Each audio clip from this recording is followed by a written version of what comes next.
وہ بھی کھاتے تھے۔ تو زکریا علیہ السلام نے جب یہ سنا تو دل کے اندر ایک بات آئی کہ بھی میرے جو اولاد نہیں ہے اور بال سفید ہو گئے، بڑھاپا آ گیا، واشتعل الراس شیبا، بڑھاپا آ گیا، لیکن اب تک نہ بیٹا ہے نہ بیٹی ہے۔ تو زکریا علیہ السلام کے دل میں آیا کہ یہ جو ذمہ داری ہے نبوت والی اور یہ کام ہے لوگوں کو واعظ و تبلیغ کا، اس کے لیے بیٹا مناسب ہے کہ وہ کام کرے۔ تو اللہ کی بارگاہ میں درخواست پیش کر۔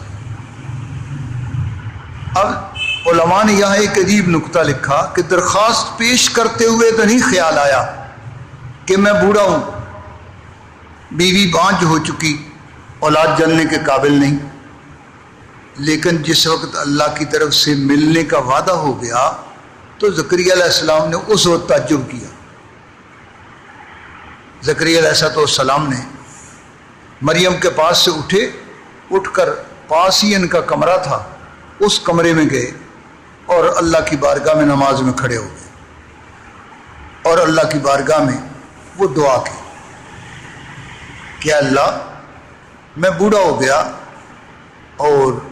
اب تک اولاد نہیں ہے، بیٹے سے محروم ہوں، اور یہ ذمہ داری جو دین کے اشاعت کی اور دین کے کاموں کو لوگوں کو بتلانے اور سمجھانے کا جو سلسلہ ہے،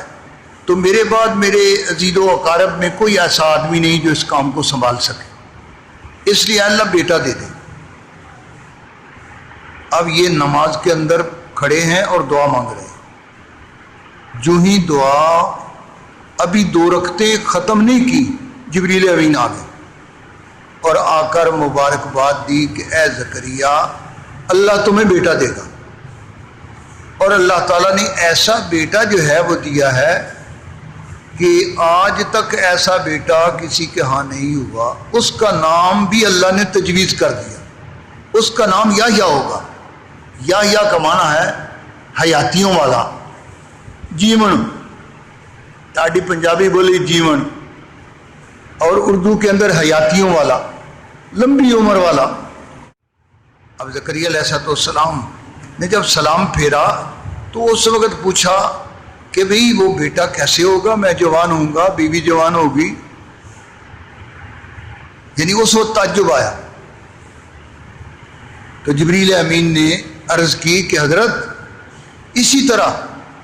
جیسے آپ اب ہیں آپ بھی اسی طرح ہوں گے، بیوی بھی اسی عمر کے اندر رہے گی، اور اللہ تعالیٰ تمہیں بیٹا دیں گے اسی بیوی سے۔ یہ تو اللہ کی مرضی ہے، بیٹے بھی وہی دیتا ہے، بیٹیاں بھی وہی دیتا ہے۔ تو زکریا علیہ السلام نے عرض کی کہ جبریل وہ بیٹا ہوگا اس کی کوئی علامت بھی تو ہو تاکہ پتہ چلے میں اللہ کی بارگاہ میں شکر ادا کروں زیادہ سے زیادہ کہ نعمت اللہ نے میں نے مانگی اور اللہ نے فوراً دے دی۔ جبریل امین نے بارگاہ الہی کے اندر عرض کیا تو اللہ تعالیٰ نے فرمایا کہ زکریا کو بتا دو کہ اس کی علامت اور نشانی جو ہے، فرمایا کہ اسی حالت کے اندر تمہاری زبان جو ہے اس سے نیکی کی بات تو نکلے گی، وعظ و تبلیغ تو تم کر سکو گے، لیکن دنیا کی بات نہیں نکل سکے گی، دنیا کی کوئی بات بھی تمہاری زبان سے نہیں۔ روٹی ٹکر جو ہے یہ بھی تم اشارے سے مانگو گے، لیکن وعظ و تبلیغ کا کام جو ہے یہ تمہاری زبان پر جاری رہے گا، اللہ کا ذکر جو ہے یہ تمہاری زبان پر جاری ہے۔ تو زبان سے اچانک